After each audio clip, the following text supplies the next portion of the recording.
meio à onda de protestos de agricultores em vários países da União Europeia contra restrições impostas ao setor pelo bloco, a presidente da Comissão Europeia, Ursula von der Leyen, anunciou hoje que vai suspender o plano para restringir pela metade o uso de defensivos agrícolas.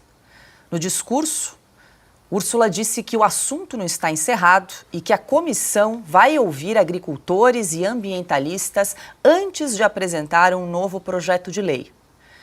Enquanto a presidente da Comissão Europeia discursava no parlamento, novos protestos de agricultores contra as políticas locais ocorreram do lado de fora. Nos últimos dias, produtores rurais europeus de diferentes países têm ido às ruas se manifestar. Os produtores estão insatisfeitos com a imposição de regras ambientais, além do aumento dos custos de produção, retirada de subsídios e com o acordo comercial do bloco com o Mercosul. E começamos nossa rodada aqui de análises e comentários, dando as boas-vindas. Muito boa noite, Ana Paula Henkel.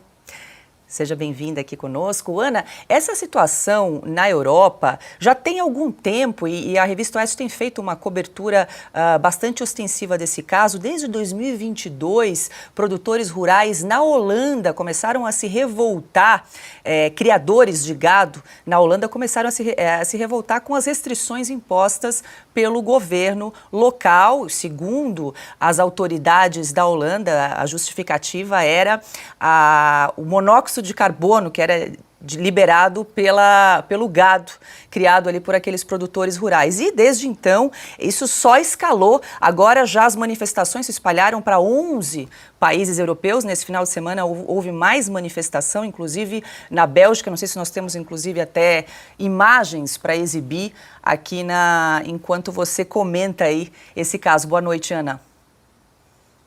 Boa noite, Paula. Boa noite, Piotr, Silvio, meu mestre Augusto, e muito boa noite à nossa audiência maravilhosa. Paula, eu já peço perdão se a minha internet estiver a apresentar alguma falha, como apresentou ontem. Chove aqui em Los Angeles. Nos últimos 3 dias choveu o que não chovia nos últimos 6 meses. Então, estamos com alguma instabilidade aqui em relação à internet, à eletricidade, um estado que não está preparado para esse tipo de chuva. Bom, Paula, há uma guerra contra o agro no mundo, né? É uma guerra declarada contra os agricultores, contra aqueles que alimentam o mundo, e essa guerra agora vai ter consequências porque os agricultores eles precisam dar a sua resposta. Se os agricultores, se eles decidirem parar, o mundo vai passar fome.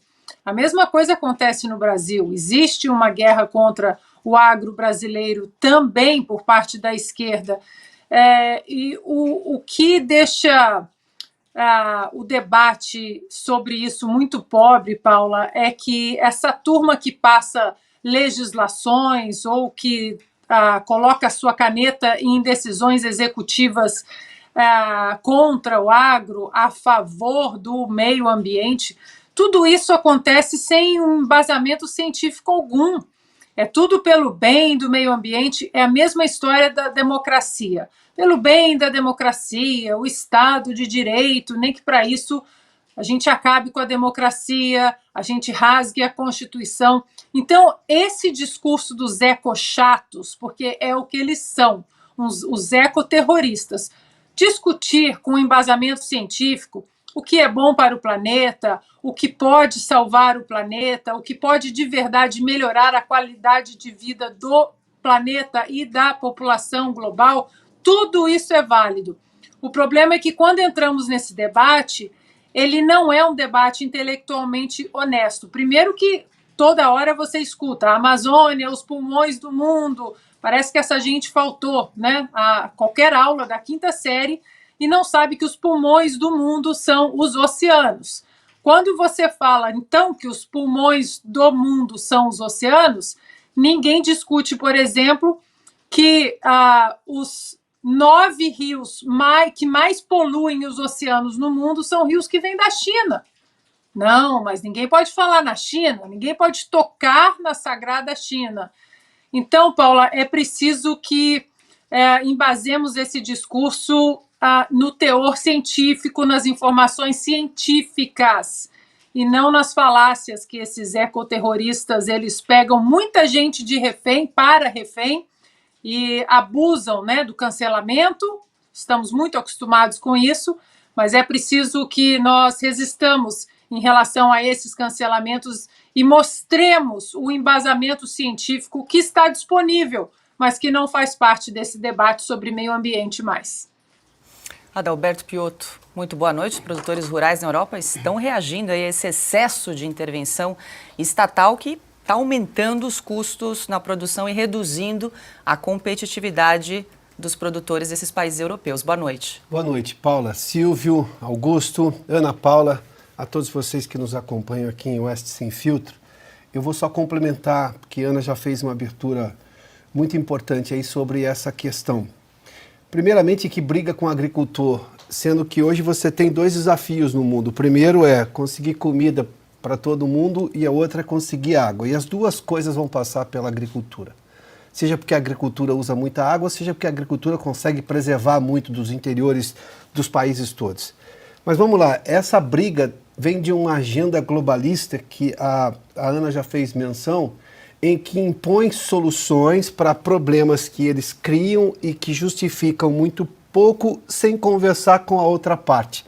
Veja só, a Paula já logo no enunciado trouxe aqui, a Ursula von der Leyen, da Comissão Europeia, disse que o assunto não está encerrado, recuou em dois momentos.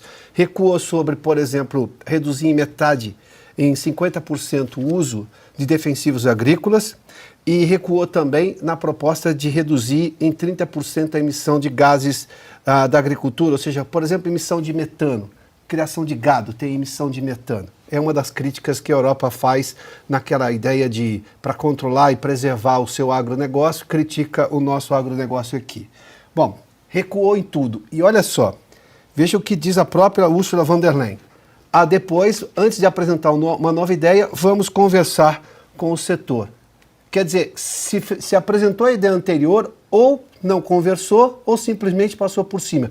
E agora decidiu conversar, mas é o mínimo que precisa fazer. Tratar agricultor como vilão, aqui em qualquer lugar do mundo, é a pior besteira que um governo vai fazer. No caso, a Comissão Europeia. Não funciona essa tese. Para o agronegócio brasileiro, você tira comida de 1 bilhão de pessoas no mundo.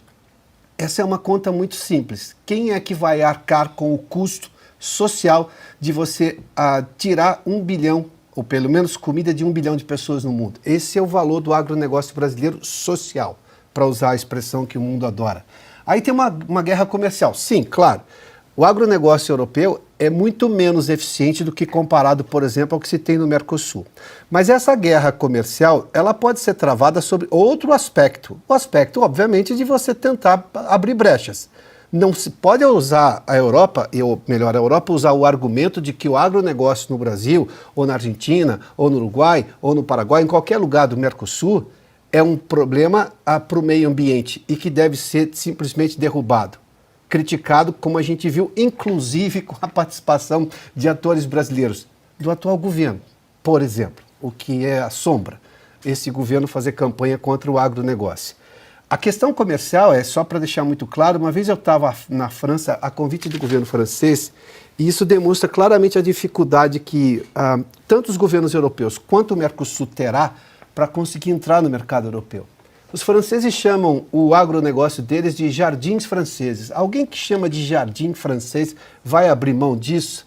Não vai abrir porque você quebra todo o agronegócio deles. Então, quer dizer, essa guerra comercial eu vejo quase que sem saída. O que não se pode aceitar é o argumento ambiental para derrubar o nosso agronegócio, que é o que os europeus estavam fazendo. Eles tinham uma ideia de derrubar o nosso agronegócio sem nenhuma contrapartida de abrir o mercado deles. Ou seja, mas simplesmente aqui para resumir, não funciona brigar com o agricultor. É simplesmente um tiro no pé, se eu puder usar essa expressão. É a pior saída que alguém pode encontrar para um problema complexo como esse. O mundo cresce o número de pessoas e vai precisar de comida. Tanto da produção menos eficiente dos europeus, quanto da produção muito eficiente, por exemplo, do agronegócio brasileiro. Augusto Nunes, muito boa noite. Os produtores rurais na Europa estão insatisfeitos aí com as políticas ambientais do continente. Você vê que isso de alguma forma pode impactar no agronegócio brasileiro, esses protestos que estão ocorrendo hoje na Europa? Boa noite, Paula, nossa chefe, Silvio, meu irmão, meu vizinho Piotr, minha parceira Ana. Boa noite a você que nos acompanha. A competição comercial eu acho normal, cada um defende os seus interesses. Não acho que ameaça o Brasil, porque o agronegócio brasileiro se tornou importante demais, né? A parcela do mundo alimentada pelo Brasil é muito grande e o brasileiro consegue, e o produtor brasileiro consegue isso numa área plantada muito pequena. O agronegócio brasileiro é um exemplo de uso competente da tecnologia, né, da modernização tecnológica, etc. Agora, eu acho o seguinte, tanto no Brasil como na Europa, quem mais dá palpite em agronegócio, se subir numa bota, cai de 4. Eles não conhecem o campo. Eles não sabem o que se passa. Toda vez que eu converso com pessoas do agronegócio, eu falo assim, vocês são consultados pelos ministros? Isso vale para todos os governos. No governo Bolsonaro, eles veem uma exceção, porque a ministra Tereza Cristina realmente é do ramo. E eu via.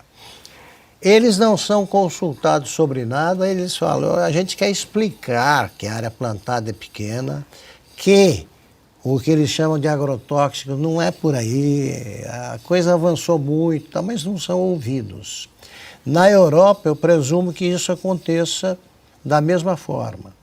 Então, o problema é de origem. Eles não põem, esse é um desvio de conduta histórico no Brasil, eles não põem para lidar com determinado setor um especialista que saberia explicar aos ambientalistas que eles estão errados. Estão errados. O que eles propõem para substituir o agronegócio? A parcela que eventualmente for amputada, né, da produção anual, como é que faz? No PIB, na própria mesa dos brasileiros, dos estrangeiros, qual é a solução? Eles não sabem. Eles não sabem. Então, isso aí, eu acho que os governos europeus terão de recuar,